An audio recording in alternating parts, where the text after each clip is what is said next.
these types of jobs, like how they really exist? Yeah, I think it's what we were talking about inside, is that the risks are evolving and the role of the chief risk officer is evolving.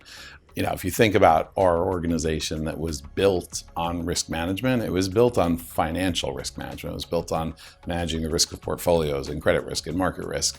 And the things that we're thinking about today are the risk of cyber events, the risk of having staff that are traveling to countries around the world, the risk of investments that we make in those countries and how the local rules apply to us and how do we safely operate in those places, and to owning assets and figuring out what that means. What are the implications of having a pipeline running through northern Mexico?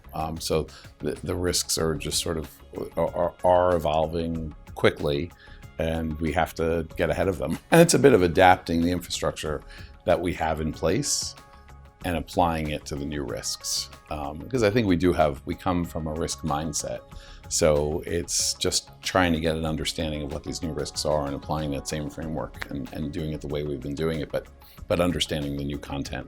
Clearly, cyber is on everyone's mind. It's something that has not traditionally been the role of the chief risk officer, but every organization's facing it and investing a lot of money into dealing with it. And I think there's still a bit of uncertainty about how much you invest. The possibility still exists that something can happen. So how do you deal with that? But then it sounds like a lot of us are struggling with a lot of other overlapping areas: regulatory risk, reputational risk from the businesses we're involved with, the risk around the safety of our employees. So a lot of common themes, I think, across the panelists and the audience. Look, I think this is sort of like after 9/11, there was an immediate focus on public safety and fighting terrorism. And I think that's probably waned a bit over the time. And now certainly the focus is on cyber. I think, though, that cyber is something that is going to be with us for a long time. And it's gonna constantly evolve as kind of the Internet of Things takes shape and our lives change even more. The risks that we face are going to change more. So I don't think this one's going anywhere. So we need to address it, but we also need to stay cognizant of those other risks and make sure we don't lose sight of them and that we continue to manage those. Everything to date has been so unpredictable, and everyone's gotten it wrong.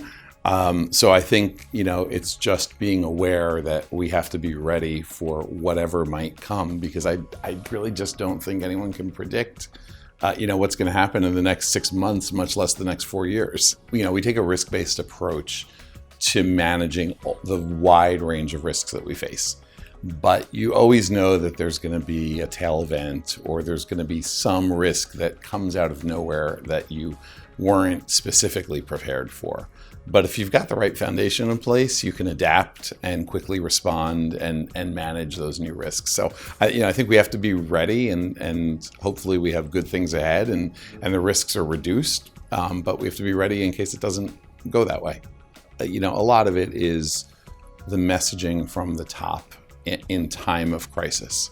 And I think if you look at corporations that have done really well or done really badly during an event, it is driven from the top how their CEO responds and addresses the risks, whether they address them head on and own the issue that's happened, or they try to get through it without taking full ownership. And you can see some of the big events that have happened in the past 10 years. Some companies have managed risk and come out the other end just fine, and others have really struggled, and it's really hurt their business. So I think during the time of risk, it's about how that response is led and owning the issues and not trying to